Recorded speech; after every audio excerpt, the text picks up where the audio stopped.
शहर के एक कॉलोनी में एक बुजुर्ग कपल अंकल और आंटी रहते थे। वह कॉलोनी अभी जल्द ही बनी थी, इसीलिए उसमें 4 से 5 घर बसे हुए थे। इनका बेटा इन्हें छोड़कर अपने पत्नी के साथ विदेश में रहता था, क्योंकि उसकी पत्नी ये नहीं चाहती थी कि वह घर पर रहकर अपने सास ससुर की मदद करे।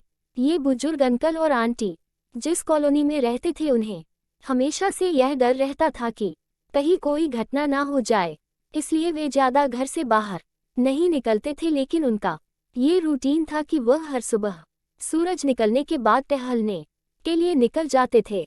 एक दिन दोनों रोज की तरह ही सुबह को टहलने निकले थे। उन्होंने देखा कि एक लड़का तेजी से साइकिल चलाता हुआ जा रहा है और उस साइकिल के पीछे एक फावड़ा बंधा हुआ था, लेकिन उन्होंने ज्यादा ध्यान नहीं दिए और चले गए।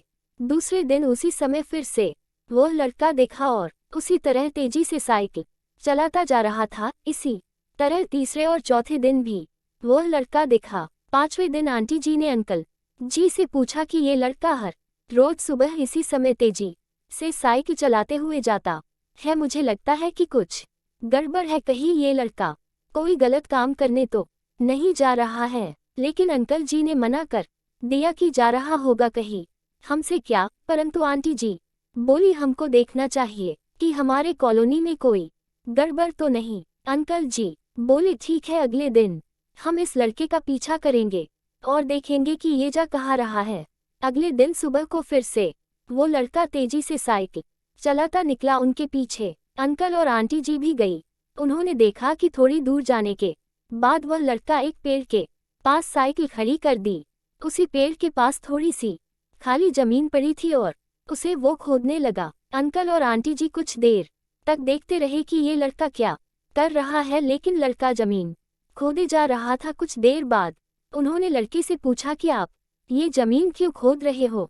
लड़के ने मुस्कुराते हुए कहा कि अंकल जी, मैं आप दोनों को रोज देखता हूँ, लेकिन आपको मुझसे डरने की जरूरत नहीं और यहाँ जमीन इसलिए खोद रहा हूँ कि मेरी नई नई नौकरी लगी है। अंकल ने पूछा, कहाँ नौकरी लगी है, ऐसा कौन सा काम है जिसमें जमीन खोदनी है। लड़के ने कहा, मैं बड़े दिन से बेरोजगार था, फाइनली मुझे फार्म हाउस में काम मिला है और उन्हें ऐसे लड़के की जरूरत है जिसे काम करने का अनुभव हो, और मेरे पास कोई भी अनुभव नहीं है, इसलिए मैं रोज यहाँ फावड़ा लेकर आता हूँ और जमीन खोदने की प्रैक्टिस करता हूँ, ताकि जैसे ही नौकरी पर काम शुरू हो उसमें हमें निकाल ना दिया जाए। इसलिए रोजाना मेहनत कर रहा हूँ, कोशिश कर रहा हूँ। उस लड़के की बात सुनने के बाद अंकल और आंटी जी ने लड़के को आशीर्वाद दिया और बोला, बहुत ही बढ़िया बात है, प्रयास ही जिंदगी में सब कुछ है। ये छोटी सी कहानी जिंदगी में बहुत बड़ी बात सिखाती है। तो अगर हमें सक्सेस होना है तो सक्सेस के लिए सबसे जरूरी चीज़ है कि हमें लगातार मेहनत, कोशिश और प्रयास करनी होगी, तभी हम जीवन में सफल होंगे।